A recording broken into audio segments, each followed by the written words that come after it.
श्री शिवाय नमस्तु भयम। दोस्तों, जैसा कि आप सभी लोग जानते हैं कि 22 मई 2026 यानी शुक्रवार को पड़ रही है पुरुषोत्तम महीने की ज्येष्ठ शुक्ल पक्ष दुर्गाष्टमी व्रत। और दोस्तों, ये वह तिथि है जो पुरुषोत्तम मास में पड़ने वाली सबसे बड़ी तिथि है, क्योंकि यह शुक्रवार के दिन पड़ रही है और इसका बहुत ही बड़ा और विशेष महत्व होता है। पूज्य गुरु जी ने कहा है कि अगर कभी भी मौका लग जाए और पुरुषोत्तम महीने की दुर्गाष्टमी तिथि शुक्रवार को पड़ जाए तो आप लोगों 11 चावल के दाने का उपाय तो अवश्य ही करना चाहिए। इन दोनों का संयोग बहुत ही कम आता है। इसी के साथ में गुरु जी ने अपने शिव पुराण कथा में बताया है कि इस दिन आपको 11 चावल दाने का उपाय तो आपको अवश्य ही करना चाहिए, क्योंकि ऐसा दिन पूरे साल में सिर्फ एक ही बार आता है। और दोस्तों, आप सभी लोग जानते हो कि शुक्रवार दुर्गाष्टमी तिथि का अगर सबसे बड़ा कोई उपाय है तो वह 11 चावल के दाने वाला उपाय है। तो दोस्तों, इस शुक्रवार दुर्गाष्टमी तिथि के दिन आप लोगों को इस 11 चावल दाने वाले उपाय को जरूर करना है। बहुत सारे लोग होंगे जिन लोगों ने इस उपाय को ना किया हो, मतलब पूरा साल निकल गया, उन्होंने किसी भी दिन इस 11 चावल के दाने वाले उपाय को ना किया हो। पर दोस्तों, आपके पास एक आखिरी मौका बचा हुआ है जो कि 22 मई शुक्रवार दुर्गाष्टमी तिथि के दिन है। तो इस दिन आप लोगों को इस वाले उपाय को जरूर कर लेना है। भले ही आप पूरे महीने भर इस उपाय को ना किया हो, पर अगर आपने इस पुरुषोत्तम महीने की दुर्गाष्टमी तिथि के दिन अगर इस वाले उपाय को कर लिया तो आपको इस उपाय को करने का वह फल मिलेगा जिसकी आपने कभी कल्पना भी नहीं करी होगी। इसीलिए आप लोग इस वाले उपाय को एक बार जरूर कर लेना है, ताकि आप लोगों के हाथ से यह मौका ना जा सके और आपको इस उपाय को करने का फल मिल सके। दोस्तों, यह उपाय पंडित जी ने अपनी अभी की ही श्री शिव महापुराण की कथा में बताया है जी। इस उपाय को आज हम आपको बहुत अच्छे से समझाने वाले हैं। इस वीडियो को देखने बाद इस उपाय को समझने के लिए आपको कोई और वीडियो को देखने की जरूरत नहीं पड़ेगी। तो चलिए दोस्तों, उपाय को शुरू करते हैं। देखिए, ये इस पुरुषोत्तम महीने के शुक्रवार दुर्गाष्टमी तिथि के दिन ये इतना खास होता है, इतना महत्वपूर्ण होता है देखा गया है।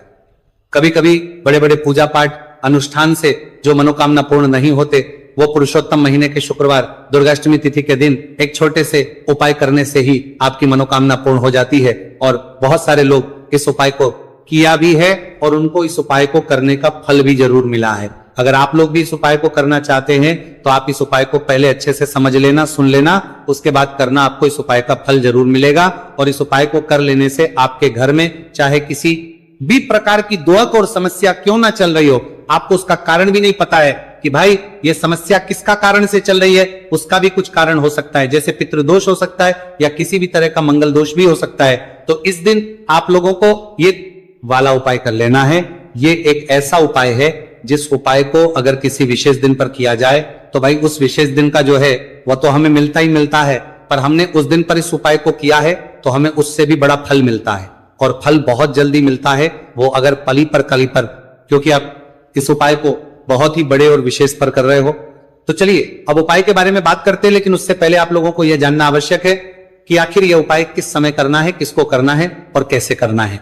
तो चलिए हम आगे आपको वीडियो में एक करके बता देते हैं। लेकिन उससे पहले अगर आप लोग हमारे चैनल पर पहली बार आए हैं या फिर मेरी आवाज आज पहली बार सुन रहे हैं तो हमारे चैनल वास्तविक जानकारी को सब्सक्राइब जरूर कर लेना और इस वीडियो को करके कमेंट बॉक्स में श्री शिवाय नमस्तु भयम ओम नमः शिवाय जरूर टाइप कर देना। तो दोस्तों, इस 11 चावल के दाने वाले उपाय को हमें इस शुक्रवार दुर्गाष्टमी तिथि के दिन कैसे करना है, किसको करना है, किस समय करना है और कहां पर करना है, ये सारे सवालों के जवाब आपको इस वीडियो में मिल जाएंगे। और जो ये वीडियो देखेगा भाई, उसको 11 चावल के दाने वाला उपाय जरूर करना चाहिए, क्योंकि इस दिन एक चावल के दाने का बहुत ही बड़ा और विशेष महत्व होता है। और जब बात आ जाए 11 चावल के दाने की तो ये सोने पर सुहागा वाली बात हो जाती है और ये एक बहुत ही बड़ा उपाय हो जाता है इस शुक्रवार दुर्गाष्टमी तिथि का। तो अब दोस्तों, इस 11 चावल के दाने वाले उपाय को आखिर करना किसको है, सबसे पहले हम लोग वो बात जान लेते हैं। तो देखो, घर की जो बड़ी माताएं बहनें होती हैं, उन माताओं बहनों में से कोई भी एक बड़ी माता बहन इस वाले उपाय कर सकती है। और दोस्तों अगर आप चाहे तो अपने घर में से सभी सदस्यों को भी इस उपाय को करवा सकते हैं। अगर किसी व्यक्ति की खुद की कोई मनोकामना है, खुद की कोई दुख और परेशानी है जो कि वो अपने लिए ही करना चाहता है, इस वाले उपाय को तो वो खुद अपने लिए भी कर सकता है। बाकी अगर कोई घर में से ऐसा है जो कि अपने पूरे घर परिवार की सुख और शांति के लिए ये वाला उपाय करना चाहता है तो भाई वो भी कर सकता है, उसमें भी कोई दिक्कत वाली नहीं है। कहने का मतलब यह है कि इस उपाय को हर एक सदस्य भी कर सकता है और पूरे घर परिवार के सदस्य के लिए घर की बड़ी माताओं बहनों में से कोई एक माता बहन भी कर सकती है। माताएं बहनें अगर घर में उपस्थित ना हो या वो ये वाला उपाय ना कर पा रही हो तो फिर घर का कोई बड़ा सदस्य भी इस 11 चावल के दाने वाले उपाय को कर सकता है, चाहे फिर वो पुरुष ही क्यों ना हो, उसमें कोई भी दिक्कत वाली बात नहीं है। अब दोस्तों इस 3 बल के दाने वाले उपाय को हमें करना कहां पर है? हमें इसे शिव जी के मंदिर में जाकर करना है। बहुत सारे लोग प्रश्न करते हैं हर एक उपाय को करते समय, क्या हम इस उपाय को घर पर कर सकते हैं? तो इस वाले उपाय को आप घर पर नहीं कर सकते हो। इस वाले उपाय को करने के लिए आपको शिव जी के मंदिर ही जाना पड़ेगा। उसके बाद में दोस्तों जो अगला प्रश्न निकल कर आता है वह यह आता है इस उपाय को लेकर कि आखिर इस उपाय को हमें किस समय करना है, सुबह के समय करना है कि शाम के समय करना है? तो देखो इस वाले उपाय को आप लोग सुबह के समय भी कर सकते हो और शाम के समय प्रदोष काल में भी कर सकते हो। अब अगर आप पूछो कि भाई सबसे उत्तम समय कौन सा रहेगा इस 31 चावल के दाने वाले उपाय को करने का, तो हम आपसे बस यही कहेंगे कि इस उपाय को आप सुबह के समय करेंगे तो ज्यादा बेहतर होगा। बाकी अगर प्रदोष काल शाम के समय भी करेंगे तो भी अच्छा होगा, उसमें कोई भी दिक्कत वाली बात नहीं है। तो अब दोस्तों अगली सबसे बड़ी और महत्वपूर्ण बात आती है वह है कुर्वंतम परमिट। ये आती है कि सुबह अगर हम उपाय को करेंगे तो हमें कितने बजे से लेकर कितने बजे तक के बीच में करना है, और शाम के समय प्रदोष काल में करेंगे तो हमें कितने बजे से लेकर कितने बजे के बीच में करना है। तो देखो सुबह जितनी जल्दी हो सके आप उपाय को करने की कोशिश करना। बाकी अगर किसी कारणवश लेट भी हो जाओ थी, देर भी हो जाए तो 10 या 11 बजे तक भी आप उपाय कर लेना, पर 12 बजे से ज्यादा देरी ना हो, ठीक है, इस बात का ध्यान रखना। उसके बाद में दोस्तों अगर शाम के समय प्रदोष काल की बात करें, प्रदोष काल का जो समय है होता है वो शाम के 6 बजे से शुरू हो जाता है। मतलब शाम के 6 बजे से लेकर 7 बजे के बीच का जो समय होता है यह समय प्रदोष काल का समय होता है। पर अभी जो मौसम चल रहा है इस मौसम में जो है शाम बहुत देरी से होती है, तो आप इस उपाय को 7 बजे से होती है या 8 बजे के बीच में भी कर सकते हो। मतलब शाम के 6 बजे से 8 बजे के बीच में आप कभी भी इस वाले उपाय को कर सकते हो, उसमें कोई भी दिक्कत वाली बात नहीं है। अब दोस्तों यहां पर इस उपाय को लेकर एक और सबसे बड़ी बात यह निकल कर आती है कि इस 11 चावल के दानों को हमें लेना कहां से होता है और हमें इस उपाय को करने के साथ में क्या और कुछ भी सामग्री ऐसी होती है जो शिव जी के मंदिर लेकर जानी पड़ रहती है।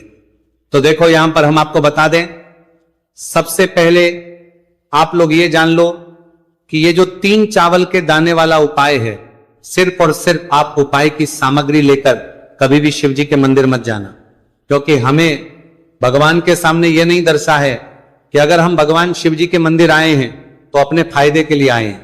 तो इसलिए जो भी पूजन सामग्री है, उपाय सामग्री है 11 चावल के दाने, इसके साथ में आपको पूजन सामग्री भी जरूर लेकर जाना है। देखो अगर सुबह के समय उपाय कर रहे हो तो सीधी सी बात है 1 लोटा जल तो आप लेकर जाओगे ही जाओगे। वही 1 लोटा जल अगर मिट्टी का जल हो तो बहुत अच्छा रहेगा। मिट्टी का जल कैसे बना आता है इसके लिए हमने पहले से बहुत सारी वीडियोस बना दी है आपके पास। इस दिन एक आखिरी मौका रहेगा मिट्टी का जल शिव जी पर चढ़ने का और उपाय को करने का, बहुत बड़ा आपको इस दिन फल मिलेगा।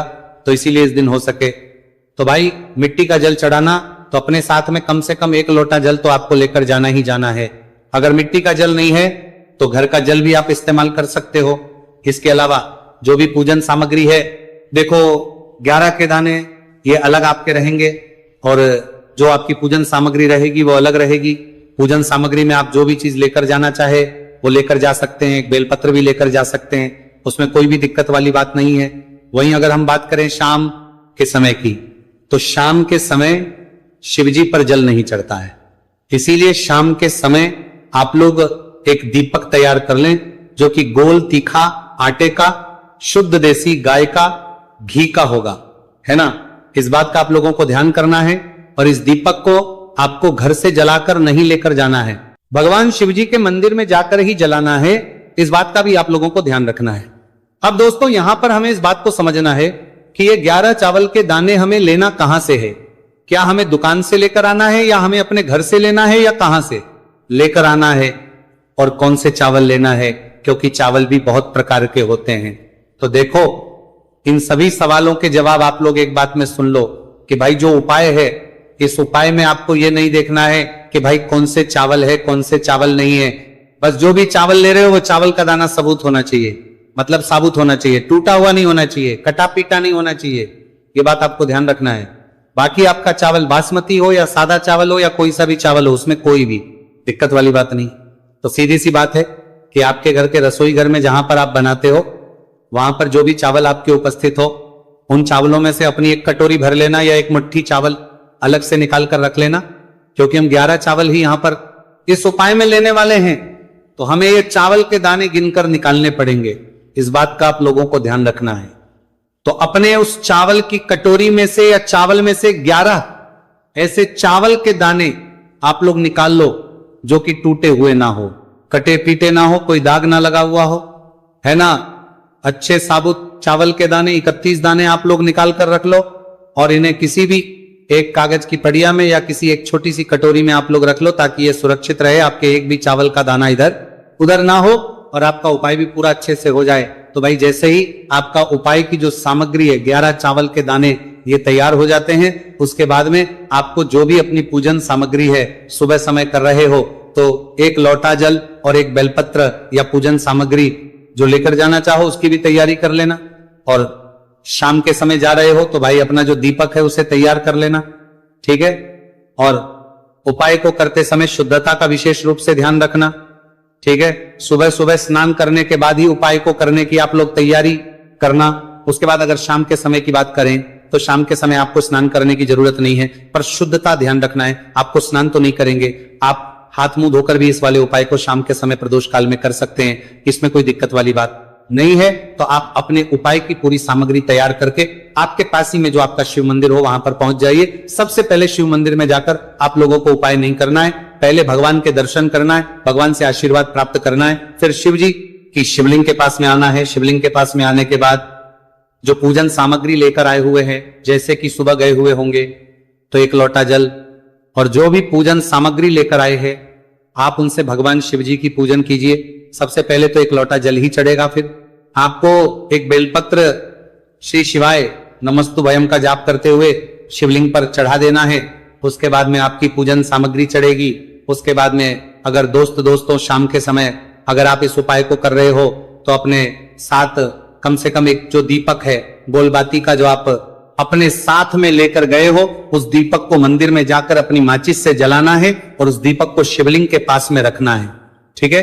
इस दीपक को रखने के बाद ही आप लोगों को अपना ये वाला उपाय शुरू करना है और दीपक को ज्यादा पास में मत रखना। वैसे भी गर्मी पड़ रही है, भगवान शिव जी को आंच नहीं लगनी चाहिए, है ना।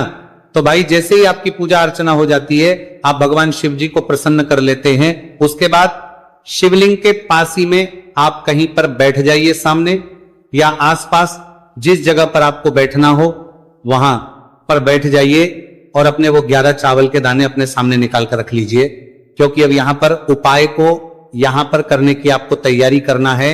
और इस तरीके से जब आप उपाय करेंगे, पूजन सामग्री करने के बाद, पूजन अर्चना करने के बाद, तो आपको उपाय का फल बहुत जल्दी और बहुत होकर मिलेगा। तो अपने चावल के अपने सामने निकाल कर रख लेना। और ये जो उपाय है ये आपकी सीधे हाथ की हथेली से होगा, इसलिए इस बात का भी विशेष रूप से ध्यान रखना है।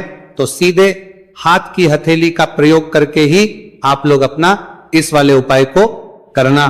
अपने सामने जो भी आपके कागज की पुड़िया है उसको खोलकर रख लो, या कटोरी है तो भाई उसे अपने सामने रख लो और अपने वो 11 चावल के दाने निकाल लो, ठीक है। उसके बाद में दोस्तों अब आपको क्या करना है कि शिवलिंग आपके सामने होगी तो आपने वो 11 चावल के दाने एक एक करके जहां पर आपने बेलपत्र चढ़ाए हैं आपको शिवजी के शिवलिंग के ऊपर चढ़ाना है। कहां पर चढ़ाना है? शिवलिंग के ऊपर चढ़ाना है, और कहीं पर भी नहीं चढ़ाना है, आपको अपने हथेली से तो शिवलिंग के ऊपर चढ़ाना है। भले ही फिर वो अपने आप जलाधारी पर गिर जाए, ये मतलब वहीं पर गिर जाए, उसमें कोई दिक्कत वाली बात नहीं है, पर आप चढ़ाओ शिवलिंग के ऊपर। तो आपको क्या करना है, अपना पहला चावल का दाना उठाना है, श्री शिवाय नमस्तु भयम बोलना है और शिवलिंग पर चढ़ देना है। इसी तरीके दूसरा चावल का दाना उठा है, शिवलिंग पर चढ़ना है और मंत्र बोल देना है, और फिर तीसरा चावल का दाना उठाना है, श्री शिवाय नमस्तु भयम बोलना है और चढ़ देना है।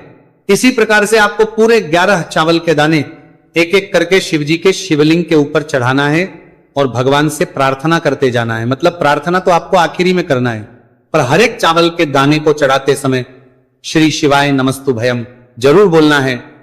उसके ही में ये चावल का दाना शिवलिंग के ऊपर आपको चढ़ाना है। जैसे ही आपके 11 चावल के दाने शिवलिंग के ऊपर चढ़ते हैं है तो भाई उसके बाद में आपको क्या करना है, भगवान से अपनी मनोकामना बोलना है। मनोकामना भी कब बोलना है, जब आपका 11 चावल का दाना आपके सीधे हाथ की हथेली में हो और आप उसे चढ़ाने के लिए जा रहे हो। श्री शिवाय नमस्तु भयम बोलकर उस आखिरी चावल के दाने को शिवलिंग के ऊपर चढ़ा देना, भगवान से फिर अपनी वो मनोकामना बोल देना जिस मनोकामना के लिए आप लोग अपना ये वाला उपाय कर रहे हो, जिस भी दुख और परेशानी के लिए आप लोग अपना ये वाला उपाय कर रहे हो। उसके बाद में जैसे ही आप अपनी मनोकामना बोल देते हो, आपका ये वाला उपाय पूरा हो जाता है। पर दोस्तों, उपाय को करने के बाद आप लोगों को 2 मिनट भगवान शिव जी के मंत्र का जाप जरूर करना है, और मंत्र का जाप करने के बाद भगवान से एक और बार करना है अपनी मनोकामना के लिए या अपनी जो भी दुख और परेशानी है उसके लिए। इसके बाद में आप लोग भगवान को देखकर, भगवान से प्रार्थना करके, उनसे आशीर्वाद लेकर वहां से उठ सकते हैं और अपने घर पर जा सकते हैं। बस दोस्तों, यहां पर ये वाला उपाय पूरा हो जाता है। इस तरीके से जो भी व्यक्ति छोटी छोटी छी का ध्यान रखते हुए इस 11 चावल के पर चढ़ा देना है, उसके बाद में आपकी पूजन सामग्री चढ़ेगी। उसके बाद में अगर दोस्तों शाम के समय अगर आप इस उपाय को कर रहे हो तो अपने साथ कम से कम एक जो दीपक है गोलबाती का, जो आप अपने साथ में लेकर गए हो, उस दीपक को मंदिर में जाकर अपनी माचिस से जलाना है और उस दीपक को शिवलिंग के पास में रखना है। ठीक है, इस दीपक को रखने के बाद ही आप लोगों को अपना ये वाला उपाय शुरू करना है, और दीपक को ज्यादा पास में मत रखना। वैसे भी गर्मी पड़ रही है, भगवान शिव जी को आंच नहीं लगनी चाहिए, है ना। तो भाई जैसे ही आपकी पूजा अर्चना हो जाती है, आप भगवान शिव जी को प्रसन्न कर लेते हैं। उसके बाद शिवलिंग के पास ही में आप कहीं पर बैठ जाइए, सामने या आसपास जिस जगह पर आपको बैठना हो वहां पर बैठ जाइए, और अपने वो 11 चावल के दाने अपने सामने निकाल कर रख लीजिए, क्योंकि अब यहां पर उपाय को यहां पर करने की आपको तैयारी करना है। और इस तरीके से जब आप उपाय करेंगे, पूजन सामग्री करने के बाद, पूजन अर्चना करने के बाद, तो आपको उपाय का फल बहुत जल्दी और बहुत होकर मिलेगा। तो अपने चावल के अपने सामने निकाल कर रख लेना, और ये जो उपाय है ये आपकी सीधे हाथ की हथेली से होगा, इसलिए इस बात का भी विशेष रूप से ध्यान रखना है। तो सीधे हाथ की हथेली का प्रयोग करके ही आप लोग अपना इस वाले उपाय को करना। अपने सामने जो भी आपके कागज की पुड़िया है उसको खोलकर रख लो, या कटोरी है तो भाई उसे अपने सामने रख लो और अपने वो 11 चावल के दाने निकाल लो। ठीक है, उसके बाद में दोस्तों अब आपको क्या करना है कि शिवलिंग आपके सामने होगी, तो आपने वो 11 चावल के दाने एक एक करके जहां पर आपने बेलपत्र चढ़ाए हैं, आपको शिवजी के शिवलिंग के ऊपर चढ़ाना है। कहां पर चढ़ाना है? शिवलिंग के ऊपर चढ़ाना है, और कहीं पर भी नहीं चढ़ाना है आपको अपने हथेली से, तो शिवलिंग के ऊपर चढ़ाना है। भले ही फिर वो अपने आप जलाधारी पर गिर जाए, ये मतलब वहीं पर गिर जाए, उसमें कोई दिक्कत वाली बात नहीं है, पर आप चढ़ाओ शिवलिंग के ऊपर। तो आपको क्या करना है, अपना पहला चावल का दाना उठाना है, श्री शिवाय नमस्तु भयम बोलना है और शिवलिंग पर चढ़ देना है। इसी तरीके दूसरा चावल का दाना उठा है, शिवलिंग पर चढ़ना है और मंत्र बोल देना है, और फिर तीसरा चावल का दाना उठाना है, श्री शिवाय नमस्तु भयम बोलना है और चढ़ देना है। इसी प्रकार से आपको पूरे 11 चावल के दाने एक एक करके शिवजी के शिवलिंग के ऊपर चढ़ाना है और भगवान से प्रार्थना करते जाना है। मतलब प्रार्थना तो आपको आखिरी में करना है, पर हर एक चावल के दाने को चढ़ाते समय श्री शिवाय नमस्तु भयम जरूर बोलना है। उसके ही में ये चावल का दाना शिवलिंग के ऊपर आपको चढ़ाना है। जैसे ही आपके 11 चावल के दाने शिवलिंग के ऊपर चढ़ते हैं है तो भाई उसके बाद में आपको क्या करना है, भगवान से अपनी मनोकामना बोलना है। मनोकामना भी कब बोलना है, जब आपका 11 चावल का दाना आपके सीधे हाथ की हथेली में हो और आप उसे चढ़ाने के लिए जा रहे हो। श्री शिवाय नमस्तु भयम बोलकर उस आखिरी चावल के दाने को शिवलिंग के ऊपर चढ़ा देना, भगवान से फिर अपनी वो मनोकामना बोल देना जिस मनोकामना के लिए आप लोग अपना ये वाला उपाय कर रहे हो, जिस भी दुख और परेशानी के लिए आप लोग अपना ये वाला उपाय कर रहे हो।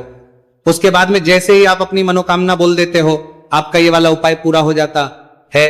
पर दोस्तों, उपाय को करने के बाद आप लोगों को 2 मिनट भगवान शिव जी के मंत्र का जाप जरूर करना है, और मंत्र का जाप करने के बाद भगवान से एक और बार करना है अपनी मनोकामना के लिए या अपनी जो भी दुख और परेशानी है उसके लिए। इसके बाद में आप लोग भगवान को देखकर भगवान